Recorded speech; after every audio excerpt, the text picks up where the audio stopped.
High বন্ধুরা, হাসি এখন স্কুল থেকে চলে এসছে। তা আমরা এখন একটু স্কুল থেকে চলে এসেছি। হ্যাঁ, আমরা এখন একটু শুনি বেড়াতে যাচ্ছি। আমি আমার ভাই, আমার মা আর আমার ছোট মা।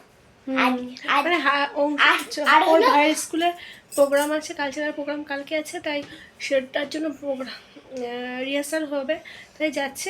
ছোট মা ওকে স্কুল দিতে যাচ্ছে, আর আমরা একটু পথে একটু দোকানে যাবো বলছি। কারা কারা থাকবে বাড়িতে? কাকা, দিদি আর হলো ঠাম্মা, আমার ঠাম্মি, ঠিক আছে?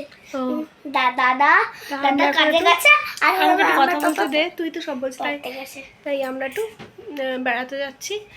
তা কোথায় যাই একটু দেখাবো তোমাদেরকে, চলো, বেশি বকবক করবো না, চলো যাই।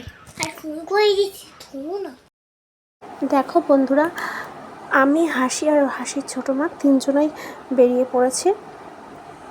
হাসির ভাইয়ের যেহেতু গতকালকে তোমার প্রোগ্রাম আছে, একটা কালচারাল প্রোগ্রাম আমাদের স্কুলে, তা ওখানে ওকে স্কুলে ঢুকিয়ে দিয়ে প্র্যাকটিস করার জন্য আমরা তিনজনে বেরিয়ে পড়লাম পার্থপুর বৌদ্ধবিহারের উদ্দেশ্যে। ওর ছোটো মাও আমাদের সঙ্গী হয়েছে। ছোটো মাকে এদিকে দেখা যাচ্ছে না, ওদেরকে ছোটো মাকে তুলতে ভুলে গেছিলাম। তো চলো যাওয়া যাক।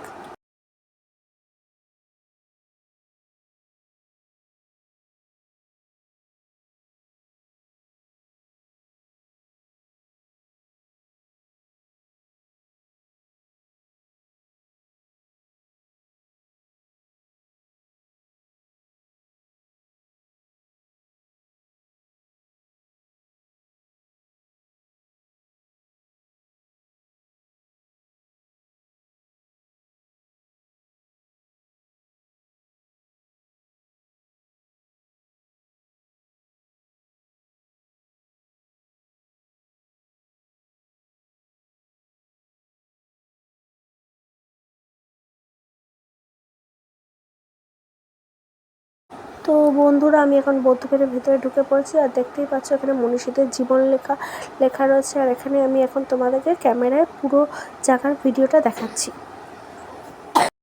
এই দেখো বন্ধুরা, চারিদিকে বুদ্ধের অনেক ছবি দেওয়া রয়েছে।